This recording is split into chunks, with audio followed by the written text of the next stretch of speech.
Sono 30 i giovani seminaristi che frequentano la struttura agrigentina diretta da Don Baldo Reina, che ci ha spiegato com'è la vita al suo interno e ci ha mostrato le strutture in cui vivono tanti giovani che vengono chiamati da Dio verso la strada che li conduce al sacerdozio, tappa fondamentale per l'appunto al seminario.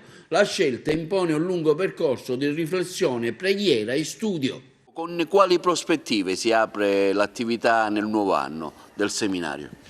Sì, abbiamo iniziato ormai lo scorso mese di ottobre perché seguiamo il ritmo del calendario scolastico e abbiamo iniziato quest'anno con 30 giovani della nostra provincia, della nostra diocesi, che vivono in questo seminario. È un luogo affascinante, un luogo molto bello, un luogo che sta a cuore a tutta la diocesi perché è qui che si formano i futuri sacerdoti. Sono giovani che hanno un'età media piuttosto alta, intorno ai 30 anni, quindi persone che si lasciano alle spalle percorsi universitari, percorsi anche lavorativi e che per motivi molto misteriosi hanno ascoltato questa vocazione, si sono messi in cammino di discernimento e adesso si trovano qui. È un momento bello per la nostra diocesi perché guarda a questi giovani con grande speranza, sapendo che appunto saranno i futuri sacerdoti che guideranno questo popolo santo di Dio che vive in Agrigento in un momento storico per nulla facile, per nulla semplice. Ecco, ci sono tante sfide, tante complessità da affrontare, però mi sembrano giovani ben motivati per entrare dentro le questioni e per portare nello specifico quello che la vocazione al sacerdozio chiederà loro. Qual è la vita che svolgono all'interno della struttura? Ma è una vita che vista dall'esterno potrebbe sembrare un po' sacrificata, direi non più sacrificata di quella di tanti loro coetanei, penso ai giovani universitari o a quanti ogni mattina prendono il treno e vanno a Palermo per motivi di lavoro. Ecco, in genere al mattino intorno alle 7:20 siamo in cappella, abbiamo il nostro momento di preghiera, la nostra Santa Messa, stiamo in cappella fino alle 8, poi la colazione e poi la scuola fino a ora di pranzo, il pranzo e poi nel pomeriggio lo studio, un po' di attività pastorale, un po' di esperienza nelle realtà di sofferenza, di povertà, proprio per metterle a contatto con gli uomini e le donne di questo tempo e poi un po' di tempo libero dopo cena. Tutto sommato una vita ordinata. Si cerca di salvaguardare il raccoglimento, il silenzio, perché l'approfondimento vocazionale non è cosa che può maturare così in un contesto disordinato. Ecco, le norme chiedono che ci siano dei tempi e dei ritmi di silenzio che cerchiamo di salvaguardare. Quindi non solo percorso di studio ma anche esperienze presso le parrocchie?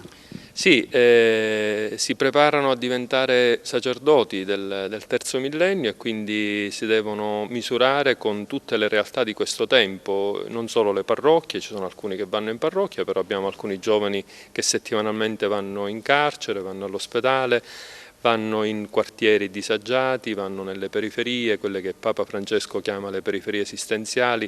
Ecco, cerchiamo di offrire loro una vasta gamma di esperienze pastorali in modo che poi entrando nel ministero non si trovino spiazzati o impreparati. Ecco, non solo giovani allora che frequentano il seminario, ma come diceva lei, il mistero che colpisce anche le persone grandi che vogliono affrontare questo percorso di fede. Sì, abbiamo giovanissimi, abbiamo ventenni che da poco hanno completato la maturità perché si entra in seminario, il seminario maggiore dopo la maturità scolastica, ma abbiamo anche quarantenni, 45enni, quindi persone che avevano fatto altro e poi per diversi motivi appunto si sono interrogati profondamente fino al punto di bussare al portone del nostro seminario e di intraprendere questo cammino. Quindi copriamo una fascia d'età che va dai 20 anni ai 48 anni. Ecco, porte aperte quindi?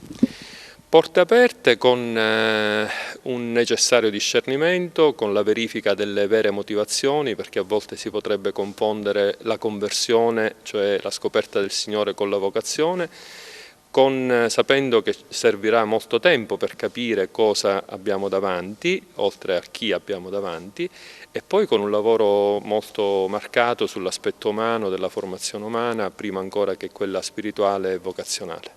La testimonianza di Pippo Licata. Ecco, cosa ti ha spinto a venire qui in seminario, a frequentare il seminario? Mi ha spinto certamente Gesù Cristo, un'esperienza particolare che mi ha cambiato la vita, cosa che ad oggi può sembrare assurdo, nulla di irrazionale, nulla di comprensibile, qualcosa di intimo, di interiore, che vivo tutt'oggi per grazia di Dio e che mi accompagna ogni giorno della mia vita. qualcosa che ha a che fare sicuramente anche con il Vangelo, con il messaggio di Gesù Cristo, dell'amare il prossimo tuo come te stesso, di amare Dio con tutto il cuore, con tutta l'anima e con tutta la mente. È qualcosa che cambia la vita, che cambia veramente la prospettiva esistenziale verso l'uomo e verso tutto quello che è il creato in generale. Questo mi ha permesso di lasciare tutto quello che avevo alle spalle, il lavoro e quant'altro, gli amici, con gioia veramente, non come un sacrificio.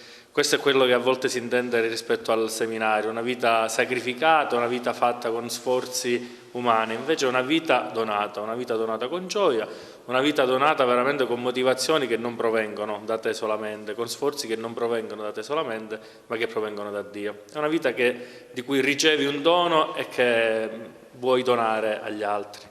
Ovviamente la scelta del seminario è legata alla scelta di seguire Cristo e il suo messaggio evangelico della sequela, venite e vedrete, è questa.